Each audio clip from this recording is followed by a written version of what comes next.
in eastern France, in Burgundy to be exact.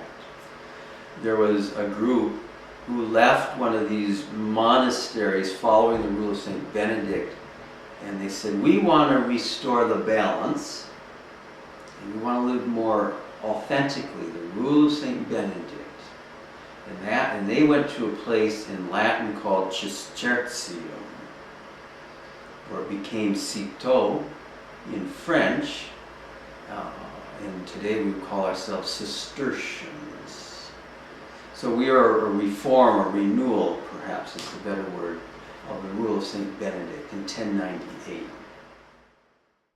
Basically what happened is they said, well, you're not living, according to the rule the way we think we should do it. Actually, they're saying you're not doing it right. We're going to go do it our own way, right? And so they did, and they broke off and started a community. And this idea of reform, this idea of going back to the original form of doing things, proved to be very, very popular. And the Cistercians very quickly became one of the largest orders in all of Europe and one of the most powerful. When they broke off from these Benedictines, they broke off for several reasons. The most obvious and apparent reason is the Benedictines were getting into Gothic architecture, and there's stained glass is being developed and flying buttresses and these grand, giant open buildings. And some of those Benedictines felt that to be Christ-like was to be simple and humble. And the Benedictines felt that these big buildings show the appreciation and grandeur of God. They break off, and one of these men, named Bernard, he builds a bunch of monasteries around France. One of those monasteries is at the apex of Burgundy, and he builds the monastery of Clairvaux. As time goes on, all these dukes and lords who get their property for fairly sinister reasons during the medieval era, they would want these monks to pray for their eternal soul in exchange for their lands. Well, what happens is now they've gained all these lands in Burgundy and Bordeaux. And when you lose your lands to these monks to have them pray for your eternal soul, you just lost your vineyards. So these monks gain their vineyards, and along with that and their work ethic and their vow to work so much, they become hugely famous winemakers. It's really important to these monks that they provide for themselves. They don't pass a plate and take money from the public in order to exist. And the funny thing is these monks, being poor monks, they make a vow of private prayer, communal prayer, and labor. And so these are the working monks. A lot of other monks are educational monks, and they have, some of them are missionaries. But these monks, they kind of keep to themselves, and they do hard manual labor all the time. To be a monk is to lead a contemplative lifestyle, which means you live in a monastery, and you live a communal life. To be a monk, means to be what we call regular religious. It means you live by a rule. This dichotomy between contemplation and action has informed monastic identity from the very beginning. Prayer is what we're here for, but we have to support ourselves. So we have to work. All of these agricultural endeavors, they allow the monks to exist without being a burden on society. They do a great deal of charity. They give to the poor. And the only thing that they don't pay for themselves is this Sacred Stones project. So we set up a fundraising operation, and so it's all donated money that's paying for it. And as we get the money, then we can do another phase of it. When the monks originally came to California, they arrived in San Francisco and they went on a tour of Golden Gate Park. And while they were in Golden Gate Park, it was pointed out to them that there was a pile of stones that had at one time belonged to a monastery in Spain called Santa Maria de Ovila. Those stones have been transported to be used by William Randolph Hearst on a project that he had on the McCloud River up by Mount Shasta. But after the stones arrived in California, pretty quickly, Hearst realized that he was not going to be able to fulfill his dream. and he gave the stones to the city of San Francisco. The architect, which is the first female to graduate from Berkeley under the architecture program, her name was Julia Morgan. She attempted to re-establish the stones to where she could put it back together. We get into the Depression, things kind of fall apart. The stones sit in wooden crates, and as the wooden crates rot and collapse, the stones sit in Golden Gate Park.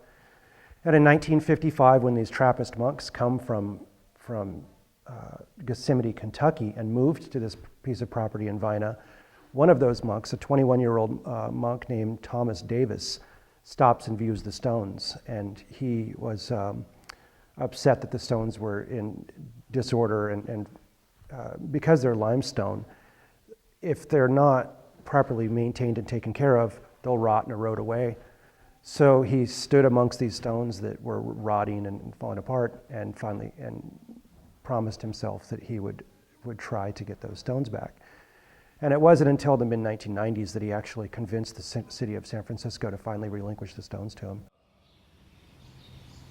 In 1994, several truckloads of stones were transported up here, and in 2003, they broke ground on the building. The interior of the building was finished during the fall of 2009. In 2010, the stonemasons started working on the trans-vaulted roof. Last year, the stonemasons installed all the vaulting for 4 of the bays, and most of the stones connecting the vaulting for 3 of those bays. This coming year, their plan is to finish those 4 bays and install the remaining 2 bays. And then in 2012, the remaining work for the interior of the chapter house will be finished, and hopefully all the work for this space that we're standing in will also be finished.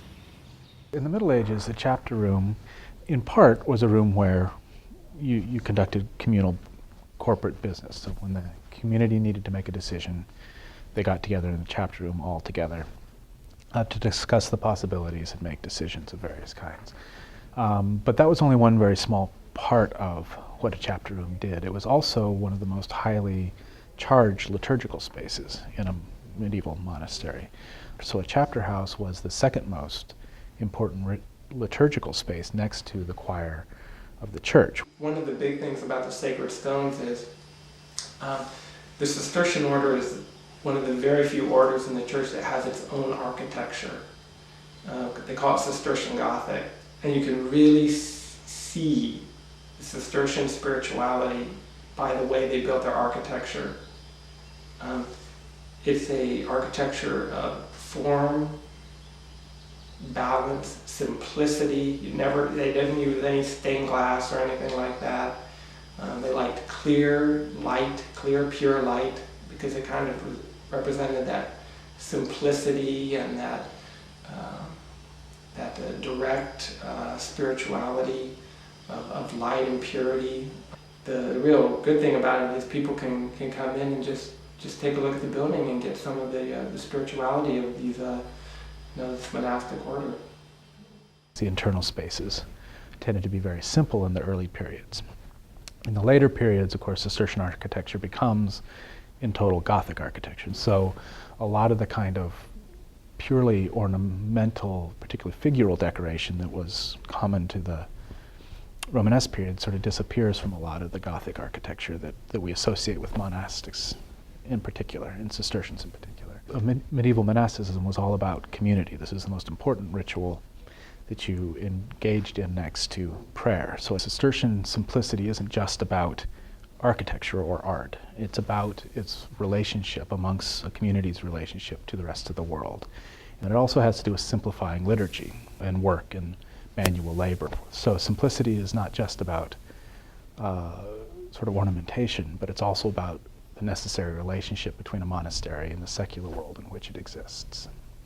I go over there often and put my hands on those old stones and think of the monks who lived in that building 800 years ago, and they're hearing the very same thing that I'm hearing here. An abbot who tells us what St. Benedict says, about how to praise God and how to live with one another. It's quite moving.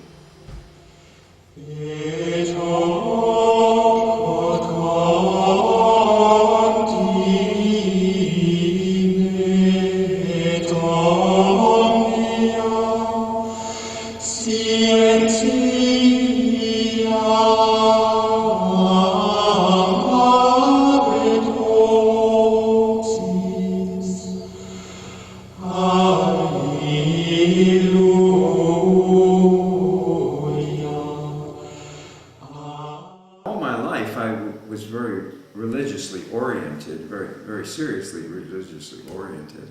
And people used to ask me if I was going to be a priest when I grew up, and I said, no, I want to get married and have a big family.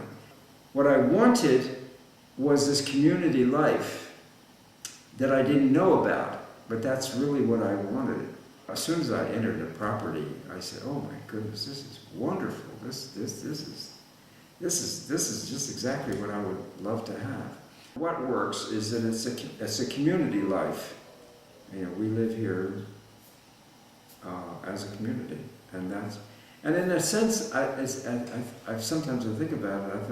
I think when I was thinking that I wanted to have a large family because my mom came from a large family, that was pretty much community life too, you know, because it was lots of people. I mean, if I would have had 12 kids like my grandfather had, that would have been a pretty big community.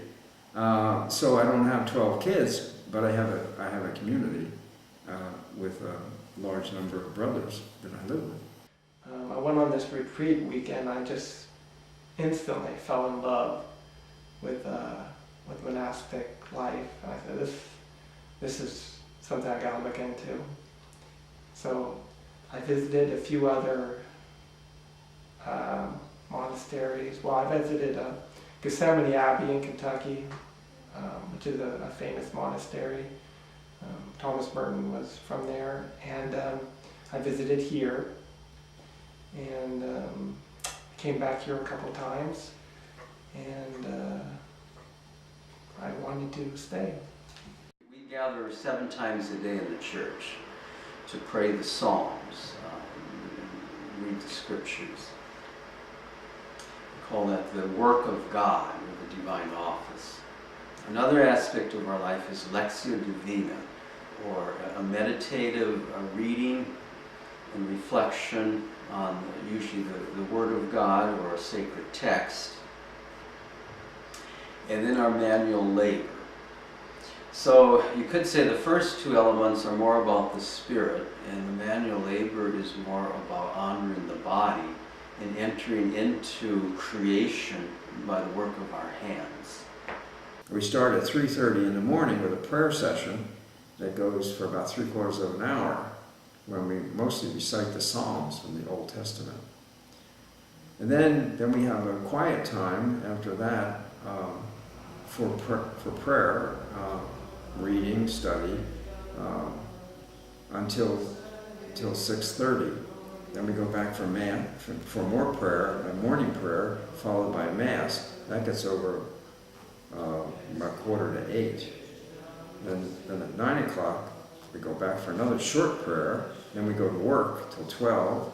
Then we have another short prayer. Then we go to lunch and take a nap if you would like. And then we have another prayer at 2 o'clock. And then go to the afternoon work for a couple hours, 2 to 4.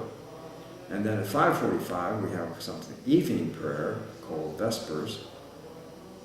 And then after that, we have, that's another half an hour. And then at 7:30, we have the last prayer of the day, which is called Compline. That lasts about 20 minutes. And then at 8 o'clock, we go to bed. It is difficult actually to get one's head around just how large the Cistercian order was in the Middle Ages. I mean, there were thousands of monasteries that ranged in size from 10 or 20 to 200 or 300 people each. So you're talking about sizable communities all over Europe. Now there are far fewer, and monastic life now is very different. But the idea is that we've had monks for 2,000 years. It's hard to think that we're not going to have monks into the future. It's just going to be what style, what form are they going to take? Exultamo